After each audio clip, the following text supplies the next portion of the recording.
छोटी मुंह बड़ी बात, दो मुहे आचार या दसमुख दसानन।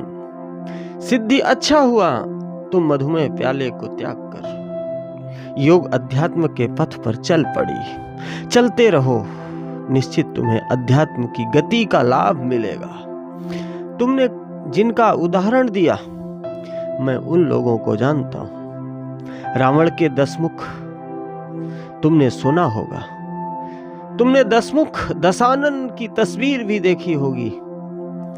परमात्मा ने इनको 2 मुख ही दिया। भारतवर्ष के एक मैं बड़े वर्ग के आचार्यों को भी जानता हूं, जिनके दोहरे चरित्र को मैंने देखा है।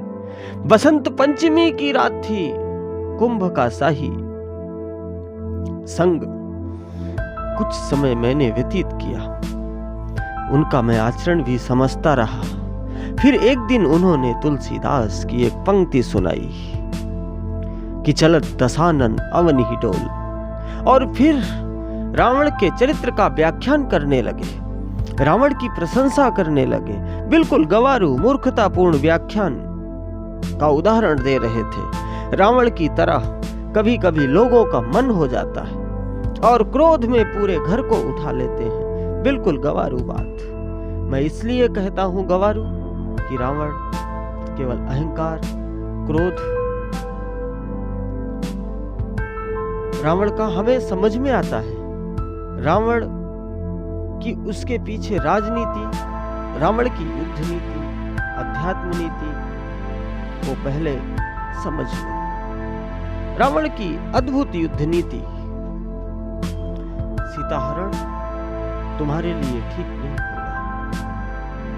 तुम आचार्य और सुरापान भी कैसे करोगे, किंतु तुम रावण मत बनो, अन्यथा तुम्हारी बहन को कोई लक्ष्मण यदि उसका नाक कान काट लिया तो फिर भला सोचो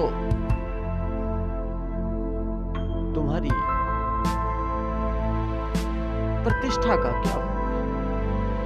किंतु आचार्य महोदय, मैं आपको भी कहना चाहूंगा कि गंजे होने से कोई ज्ञानी नहीं होता। इसलिए सोचो, तुम लोग इस तरह का मधुमेह प्याला कब बांटना बंद करोगे और जनता को तथा मानव जाति को तुम लोग मनुष्यता का और कितना विनाश चाहते हो। तुम सन्यासी, प्रन्यासी, गिरही, बैरागी अब आवेश, आक्रोश, अहंकार को त्याग कर ऐसे चरित्रों का व्याख्यान बंद कर दो। आवेश, आक्रोश, अहंकार के समूल नाश की औषधि उपचार कर लो। तुम्हारा भी भला होगा, तुम्हारी संस्कृति का भी भला होगा, मनुष्यता का विकास होगा। तुम्हारे जीवन में चारों ओर शांति की स्थापना होगी, प्रकाश वर्ष होगा, दीप मालाएं सजेंगी, प्रेम तथा शांति से परिपूर्ण मलिकाओं के हाथों में ही दीप मालाएं सुशोभित होती हैं।